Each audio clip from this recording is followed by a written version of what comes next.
500 രൂപയുണ്ട്. പുറത്തു പോയി 2 പരിപ്പടിയും ചായയും വാങ്ങിച്ചിട്ട് പോയി. ആ അതന്നെ പോയിക്കോളൂ. എന്റെ പൊന്നു സാറ് വളരെ കഷ്ടപ്പെട്ട് ബുദ്ധിമുട്ടി പിടിച്ച് പെട്ടിയോട്ടയിൽ കൊണ്ടുവന്ന പ്രതിയാ. നാളെ കോടതിയിൽ ഹാജരാക്കേണ്ടതാ. അവൻ മുങ്ങിയ നമ്മുടെ തൊപ്പി തെറിക്കും. മുങ്ങോ? സാറിന്റെ പണി പോയത് തന്നെ. വാ.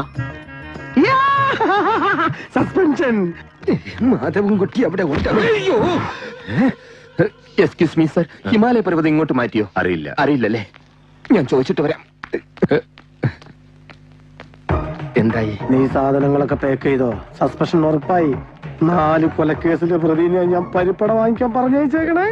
ഞാൻ കണ്ടുപോകുന്നത് നിന്റെ ബുദ്ധിമാരൻ തന്നെ മാധവൻകുട്ടി.